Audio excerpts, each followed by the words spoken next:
time to unlock our paint studio. We are going to have a bunch of different kinds of paints at our studio, and we're going to go through all of those different paints. We're going to talk about the different materials you can use, and we'll talk about how to clean up. Take a moment to look at how our paint studio looks right now. This is how we always want it to look at the end of class.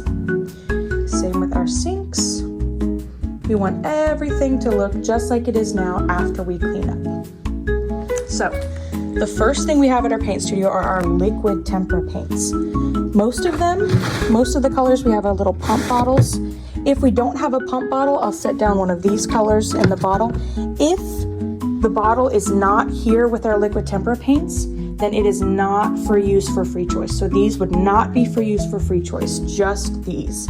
If you desperately need one of these colors, you can ask me, but with these colors, you can mix pretty much any color on the rainbow. Our next one, these are new this year. We have our personal little watercolor palettes. If you would like to use a watercolor palette, you can take one. These are our tempera cakes. These are our big sets. We'll be using these a lot during class. They're big to share and they work really nicely with some good colors. When you are using liquid tempera paint, make sure that you do one pump onto a paint palette, and we'll talk about those right now. So these are our kind of accessories or materials that we're going to use with our paint. You always need a water cup and you always need a brush. At least one. If you need one big and one small, you can do both, but at least a water cup and one brush. When you're filling your water cup, you want to fill it about a quarter of the way. If you fill it all the way up to the top, it's easy to spill. If your water gets super messy, you can always get new water.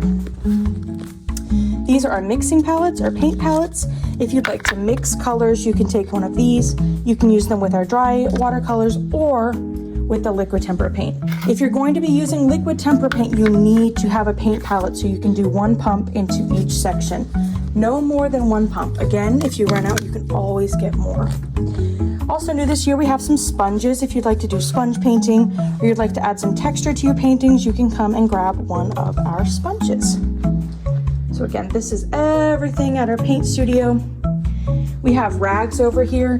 The thing about rags is if there is no already wet rag, maybe on one of the sinks, you can come grab a dry rag, but in general, we should have some wet rags ready for use. We use the wet rags to clean up after we're done painting. When you are finished painting, you're gonna put all your materials in the sink and wash them off, shake them out, and put them into these little drying containers here on the side of our sinks. We have two sinks in our classrooms. We've got the front sink and the back sink. There are some differences when we're drying our hands. At the front sink, if you need to dry your hands, you're going to use the roll of paper towels since we don't have a dispenser here. Paper towels are just for drying our hands. They are not for wiping our tables down. That is for the rags. We use our rags to wipe tables down, paper towels just for our hands. And you only need one piece after you use one pump of soap. So just like the wet paint, we're going to use one pump of soap because we have nice soap. At the back, it's pretty much the same, one pump of soap, and you can use this dispenser here to get your paper towels.